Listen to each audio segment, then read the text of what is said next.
Welcome back to the Business of Becoming. I'm your host, Steffany. Today we're going to talk about something I think is really cool. I didn't really understand it until much later in life, which is rebuilding confidence. Confidence isn't something that you lose overnight. It's something that slowly fades away through, breakups or betrayals. I don't know, maybe failures that you may have, set out for yourself and you weren't able to achieve. If you see my kids, right? I have a 2 and a 4-year-old.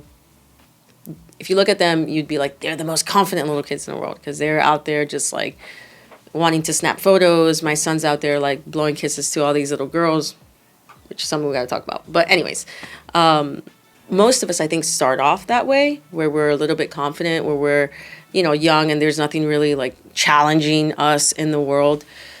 And once we start really going through things in life and having goals that maybe we don't reach or can achieve, that confidence, little by little starts fading away. So today I want to talk to you guys about how confidence is not just a feeling or something that you're born with, but it's actually a skill.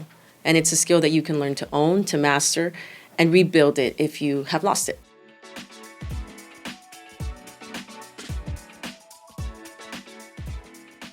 Let's dive into it a bit, right? So confidence originally, for everybody's perspective, is just someone who's just bold, who's loud, who's fearless.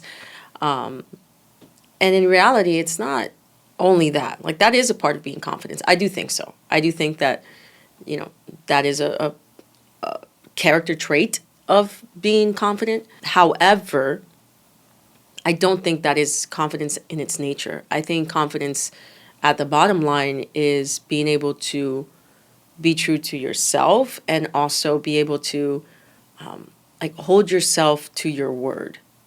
It means being able to keep your word to yourself and like being at peace with that. Like, I see the most confident people. I've been in business for over 15 years, and I've met a lot of very rich and very normal or like super elite business individuals. And one trait that I see in them that I can say that's very confident is that they are true to themselves, that they're willing to bet on themselves, that they're willing to just say, this is who I am at my core. And they don't need to be the loudest. They don't need to be the most boldest. They don't even need to make the biggest risk, to be honest with you. It's just the fact that they can keep their word to themselves, that they say, you know what, I'm going to wake up and grind every 5 o'clock in the morning. Like, I'm going to do this, or I'm going to set out to, create this trait or this characteristic in my life. And that's where I genuinely see confidence. I've asked several people, how can I be as confident as you are? And one answer that stuck out to me the most was, don't ask yourself, how can you be confident? Ask yourself, how can I become the person that I can rely on? And that really changed my perspective on what confidence looks like. Because again, to me, I had the perception that it was like, you got to be loud, you got to be bold, you got to be like ballsy. But then when I changed the lens to say, well, let me look in and see, am I someone that I can rely on? It really had me check myself and see that, you know what, if I'm going to say something, if I'm going to lead a team, if I'm going to do all of these things, like, they need to be able to rely on me. And I need to be able to be that person that they can trust to be relied on, right? Sometimes your confidence just breaks and it creates like a trauma response. And I think that maybe we don't even lack so much confidence, but we start believing the lie that the trauma that we're going through is telling us, and believing that narrative of like, you made a mistake, right? Or you didn't hit the goal that you wanted to hit. And you start believing that you are a failure or that you can't do that. Or if someone betrays your trust, then you start thinking, well, maybe I'm not worthy of being trusted. Maybe I'm not worthy of being loved in this way. And we start believing that narrative and that lie, when in reality, you were never created to believe in anything that happens to you. Like, that's life. It's going to happen. And you have to remind yourself that God doesn't, at least for me, right? This is what helped me get out of these things, because I've had those thoughts many times. You have to remember that God doesn't define you by what happens to you, but he defines you by what he placed in you. So if you've gone through hell and back and you still got up, you're a freaking warrior. Like, it is what's inside of you and what is placed in you that gives you that confidence to say, well, you know what? I am not a failure. I am more than a conqueror. Like, I'm not the best mom, but I'm their mom. I'm not the best leader, but I'm their leader. And I'm not the best podcaster, but I'm my podcaster, and you're listening to me. People have shared with us so many different stories on how they've learned so much from some of these stories that I've been sharing, and learned so much from the podcast, and are just excited and looking forward to it. And I'm just like, we just started this thing. Like, I question myself sometimes. I'm like, who am I, right? But then again, like, I just think about it. I'm like, man, this is something God placed in me. I've always felt this conviction to share with people, like, my triumphs and my failures. And I've done it my entire career. I've just never sat in front of a camera and shared it. Don't let any kind of shame of failure or maybe an identity shift that you're dealing with right now cause you to just be that setback and not allow you to believe in yourself for what you know you're worth. 5 pillars of reclaiming confidence. And I'm going to read them to you, so don't judge me for it. Micro evidence. It's basically just like tiny habits that you follow through on. So that's the first thing. I would say just to be realistic with yourself. Don't try to be impressive and say, well, I'm going to wake up every single day at 5 in the morning, to work out. Or I'm going to, close 100, deals this week or this month. I would just say just be consistent. Give yourself a realistic goal that you can achieve and stick to it. If not, it's going to bring discouragement, and, you're going to hold resentment even towards yourself. And that's not good at all. Again, we're going into 5 pillars of reclaiming your confidence. The people you're around can determine how high the ceilings are for you in that moment. Like, how high you can dream, how high you can believe in yourself, how far you think you'll be able to go. So I would definitely do an environmental audit of who you are around when you're trying to rebuild your confidence, because sometimes confidence looks like risk, and taking a risk on yourself. And if you're around people who are just negative Nancy's all the time and are not going to believe in your vision or your goal or your desires for yourself, they're not going to let you leave that ceiling. They're not going to let you dream higher than, what they can believe in. Pillar number 3, identity before results. You want to be the boss, or you are the boss, but you don't feel like it. Like, dress like it.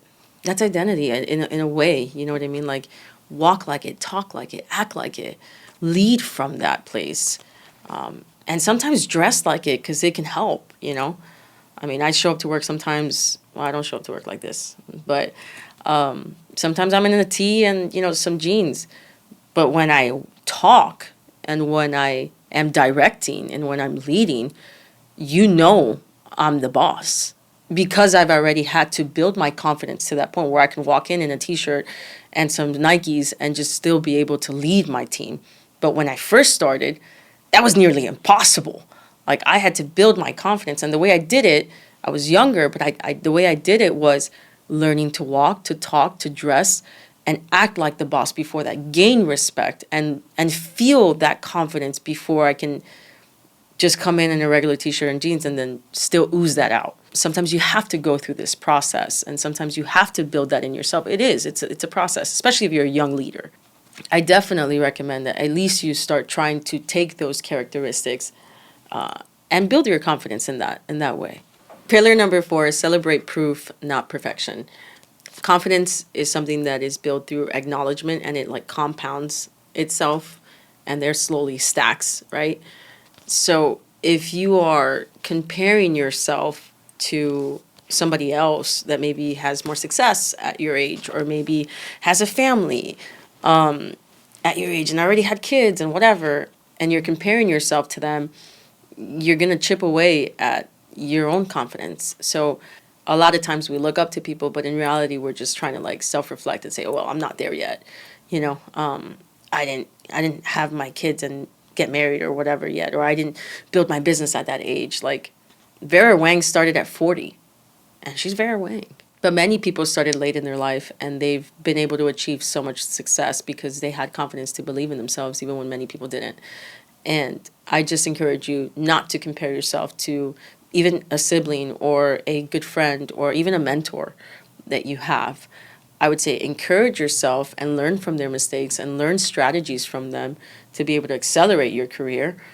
But don't compare yourself, because if you do that, you're going to find yourself just feeling like trash and just being so discouraged you won't even want to go to the next step.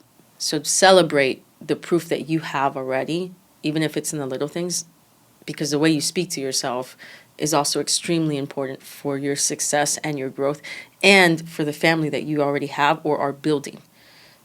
You want to raise kids who speak to themselves, confidently, not speaks to themselves, shamefully or like harsh to themselves.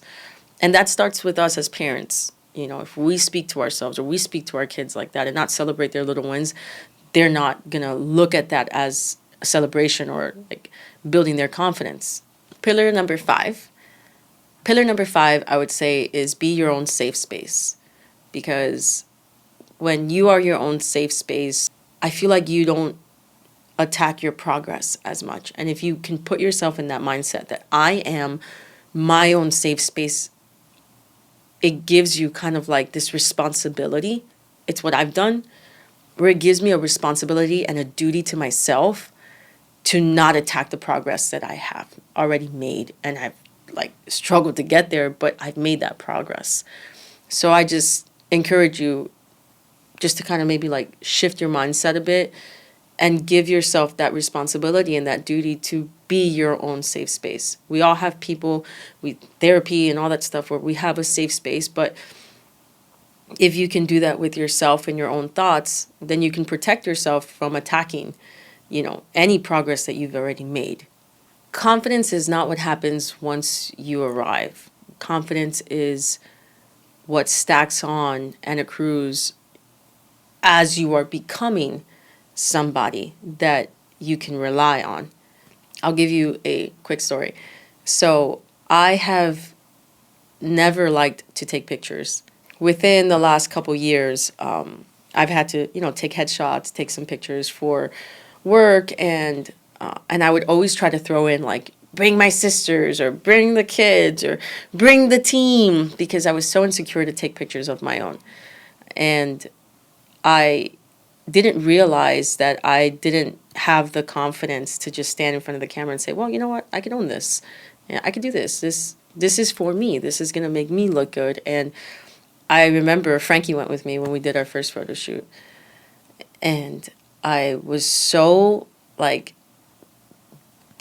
freaking out because I, again, had that who am I moment. But it took so much time. Like, I didn't show up confident and say, here am I, take pictures of me. Like, no. It took me some time to get into the mode to feel confident and to say, okay, I'm doing this for me, and I'm doing this because I am a professional and I do hold value and I am someone that people, like, respect and learn from. And I remember I just kept like staring like into the abyss, and I looked like a deer in the headlights, like smiling. And I had to slowly but surely get confident and have a pep talk with myself and become my own safe space and get these photo shoots out. And now, I've done a few after that, and it's actually become enjoyable for me. I actually love doing them. It's one of my favorite things to do, is to be able to go out and take some pictures, whether it's for promoting something that we're doing or just doing like family photo shoots or whatnot. It's been such a joy for me to do, and I only was able to get there and be confident enough to do that because confidence was the currency that I was building as I was becoming. And it took me some time to get there, but when I got there, then I felt confident. I didn't just show up and just say, hey, I'm ready. No, like, it took a process for me to actually even be able to be comfortable in front of a camera and see myself that way. I'm going to encourage you. If you, in this season, feel like your confidence has been broken because of a relationship or because of, betrayal or heartbreak or whatever it is, to be honest, or maybe you failed, like massively, you fell on your ass, and if this is a season where you don't feel that confidence, I just want to remind you that confidence is not a gift, and it's definitely not something that you're born with. It is something that you practice, and it's something that you could definitely rebuild and get again.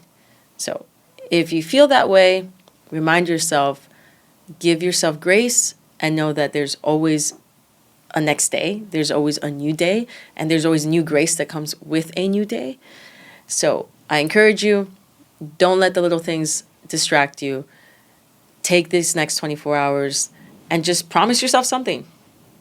Even if it's tiny, I don't care what it is, but even if it's just speaking to yourself and waking up and saying, I am beautiful, I am strong, I am courageous, I am awesome, I am more than enough, I am capable, I'm worthy of love, I'm worthy of being trusted. Even if it's just that, do it for the next 24 hours. Don't let yourself talk bad to yourself, and see how that changes. Thanks again for tuning in to The Business of Becoming. If you haven't yet, like and subscribe. And if you know somebody who's trying to rebuild their confidence or are going through a season where their confidence is shaky and has been broken, send them over this link. And I'll see you guys on the next one.